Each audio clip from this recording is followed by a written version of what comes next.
All right, Padres fans, some moves have been made before this Padres Blue Jays series. Austin Nola, he is no longer on the Padres roster. I think that was a move that a lot of Padres fans were waiting for.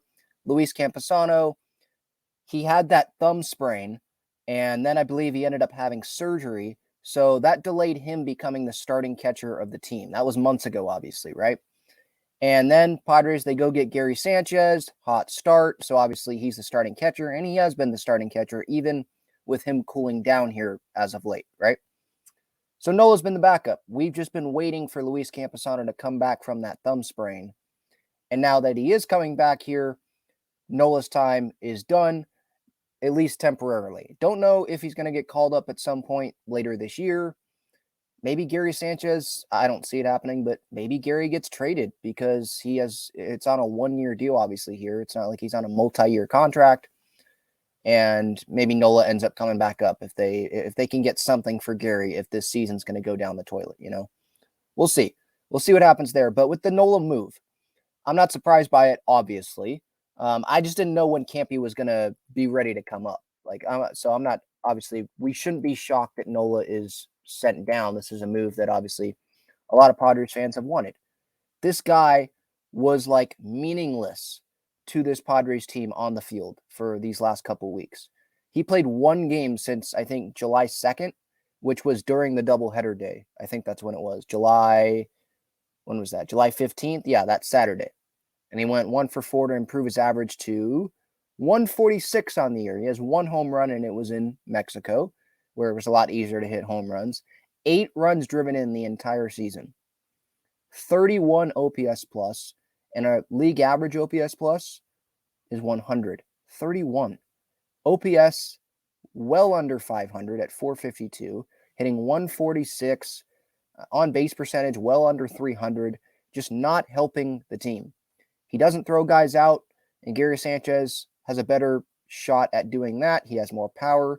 Campy and Gary, those are just two better offensive options for the Padres at the catcher position. So Nola, hopefully a positive out of this for Nola is that he can still go help the AAA pitchers. Nothing against this guy personally. When he's talking to the media, seems like he is a really great guy, and obviously pulling for him whenever he was at the plate for the Padres this year, whenever he was playing, it just got irritating to have this guy continue to catch for the Padres because Campy got hurt, and that was when they were kind of waiting for Campy to come back, I guess, or before the Gary Sanchez move, right? It was Nola and Brett Sullivan. So I think Sully's still down there at AAA. It'll be Nola and Sullivan reunited, but this time not in the big leagues. It'll be at AAA. And Luis Campusano, when will he be the starting catcher? I think it's going to depend on the offensive performance from him and Gary. Who's going to hit better? That's who's going to be, I think, the starting catcher of this team. Lucky enough for Campy, Gary has cooled down. Like if Gary was hitting as good as he was hitting when he first got to the Padres, obviously Campy would be the backup. But Gary has definitely cooled down. On the year, he's hitting 188. And so far in the month of July here, let's see what he's hitting in the month of July. He's hitting 132, on base percentage of 195, OPS well below 500. So again, he has really cooled down. And so this is kind of the right spot here for Campy to come in. He'll get some playing time, I would imagine. I think Gary's he's going to get most of the starts just because Campy's just coming back. But Campy, if he performs well, he will be the starting catcher of this team. I think the Padres, they have to go with the hot guy, right? The guy that is hitting better. And I think Campy, with the spring training work and all that, I'm not super worried about him and him being comfortable with Padres pitchers. I think maybe that'll take some time to get back to being, chemistry-wise, being connected with those guys, but I'm not really worried about that. I'm just interested in seeing how he does at the plate now that he's going to get some opportunities here, because obviously the Austin Nola stuff, that's out the window. He's in El Paso. The Padres, they love to continue playing Austin Nola.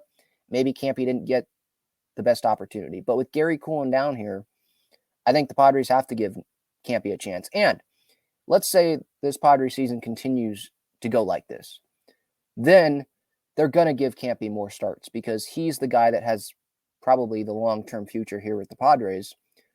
Hopefully, if things can turn out well for him, he'll be a starting catcher for the Padres. And Gary, who knows how long-term he's going to be here with the Padres. This feels like a one-year thing.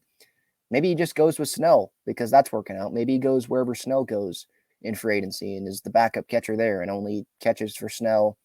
We'll see what happens there. But like Campy, if this season goes down the toilet here and things are not working out, why keep playing Gary Sanchez? You should be playing Luis Campusano. So I'm interested in seeing how that playing time gets divided there between those two guys. Some other moves, roster moves by the Padres. Maurice Kinnear transferred to the 60 DIL. Don't think many people really care about that.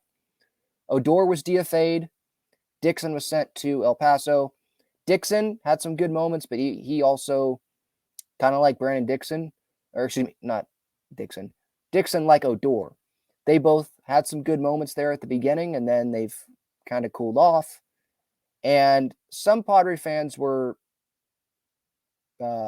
questioning, I guess, why Matt Carpenter is still on the roster and Rougned Odor, he was the one that got DFA'd. And for me, I get it. Matt Carpenter sucks this year. He's not really doing anything for the Padres, but he is someone that has the multi-year contract with the Padres. And Odor does not, right? He came in on like a spring training invite deal during the World Baseball Classic and got some playing time and then made the roster as like the last guy, right? It was easier for him to be DFA'd probably for the Padres than for Matt Carpenter to be DFA'd and eating more money there than Rougned Odor. Now, if the Padres continue to buy, or not continue to buy, if they buy at the deadline instead of sell, let's say they get hot and they're like, yeah, we're buying here, then Matt Carpenter should be not be on the roster. They need to go get a bat then. But if they sell, maybe Matt Carpenter's still off the roster to give some young guys some more playing time. But then I could see Carpenter continuing to stick around. But yeah, he's not really giving anything to this Padres team. Today, the Padres have him batting 8th as the DH. Like, they need a DH if they want to buy. Now, I don't know if that's the smartest thing for the Padres to buy. Probably isn't, because I just don't believe in this team right now. I don't think the majority of the front office should be believing in this team the way things have played out. But it still feels like the Padres will still try to buy. But again, they should be selling based on the way things are going. Another move here. So Campy obviously back. Taylor Colway selected to the Major League roster. So was Alfonso Rivas. And Colway, he's not going to get a ton of playing time, obviously, with Tatis and with Soto on the corners. And this feels kind of like Matthew Batten, where he didn't even do that great in El Paso, but they're just trying to change things up. Maybe this guy can provide some sort of spark off the bench or something, or have a good week, kind of like Dixon had when he was called up for like a second time, I think, this year. Have some good moments, and then kind of just, he'll be an interchangeable piece, I guess, right? Like, have him up, then you can bring someone else up and try him. I'm not super enthusiastic about Taylor Colway. Oh my gosh, Taylor Colway. Same thing with Alfonso Rivas. Like, maybe they want to have him play some first base and not play Cronenworth, because, Croney, we know he has really struggled this year, and Ha-Seong Kim has done good. And I don't see Bogarts being benched. And with the cortisone shot, he's playing better. I mean, over the Philadelphia series, he's hitting better. He's pulling balls now. So maybe that's what they're doing with Rivas, or they just want him as a bench guy. But I don't know if Padre fans are super interested in Colway and Rivas. But yeah, so those are the roster moves. Austin Nola finally going to El Paso. Maybe surprised a little bit by the timing, but that's just because I didn't know when Campy was going to get called up. And now time for some pregame thoughts. Just want to combine it all into one video. I know it was going to be a longer one, so I didn't want to film it from my phone like I usually do. So lineup today: Kim, Tatis, Soto, Manny, Bogarts, Croney, Sanchez, Carpenter, Grish. You look at the bottom there, and it's Croney, bad year. Sanchez, cooled off. Carpenter, terrible. Grisham, he's been better, but he's still hitting .219 on the year. But yeah, Kim leading off. And you got your big guys that You really want them to start coming through consistently here. I think Manny and Bogarts are playing a little bit better. Soto and Tatis, they're doing fine. You know, I guess the question, I don't even know, let me know in the comments. Are Padres fans, are you concerned about the offense? I think the offense has been doing better. For me, it's more about the pitching, the bullpen. Like Musgrove today, this feels like a must-win game because you have Musgrove on the mound. We know he's going to fight. You're facing Alek Manoah today, who was sent down to like the complex league for the Toronto Blue Jays. So he has sucked this year. And last time out, I guess he was pretty good. Gave up, I think, 1 run in his first outing back. But he was gone for like a month. He was terrible. So if you can't win this game, that's you're obviously going to have lost, 4 games in a row? Haven't won 4 games in a row, but if you lose today, you would have lost 4 games in a row.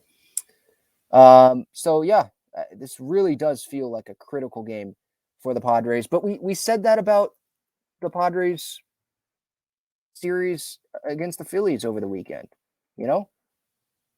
So bullpen situation, obviously there was an off day yesterday, so everything should be good there.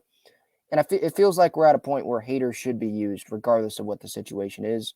Well, obviously a blowout, probably not. But like if they're winning, blowout if they're winning, still use them. Because who are you trusting in this bullpen? Really, if they're losing by 1 run, maybe use them still late in the game because you don't know what the game situation is going to look like the next day. You got to stay in games. You got to win these games because if you lose this series to Toronto, now you're 7 games under 500, right? So if you get swept, you're 9 games under 500.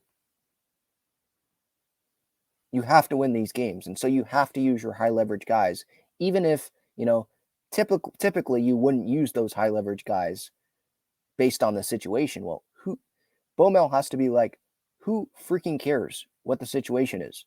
We have to win games. So I'm using the best relievers and we'll figure it out later, I don't think he has that exact mindset, but he's probably ticked off and at a point where it's like, I don't really care what the situation is. Hader, I got to have him in most of these games here. And Hader, I think that can only improve his free agency value, to be honest. Like, I took one for the team, pitched 3 consecutive days. Will he do that again here at some point during this road trip or when they get back? Will he do it multiple times the rest of the year? We shall see. But yeah, Hader, Wilson, Cosgrove, like those are your 3 guys right now, I feel like. And so they better be used most of these games because you have to win these games if you want to keep going, if you want to win. I feel like some Padres fans want this to crumble to the ground because they just want to have changes be made and they don't want to get the false hope, right? Padres fans, right? Some are like, no. You don't really want this team to win here because then they're going to buy and they're probably just going to revert back to how they've been playing the whole season, right? Not being able to win consistently, not being able to put together a 4-game winning streak, not being able to win with extra innings, hitting bad with runners in scoring position, right? They've been better as of late, but in totality, it's been really bad. They're going to revert back to that after being good and buying. And so the season's going to be a waste. So might as well sell off some pieces and just, get ready for next year. I feel like that's where some Padres fans are. But give your thoughts. I know I went in a lot of different directions here. So pregame thoughts there a little bit. My Underdog Fantasy pick in the description. And obviously my thoughts on some of the roster moves. And then I'll have thoughts on this series, obviously, post-game reactions after each game, and then a series reaction live show after the series. See you then.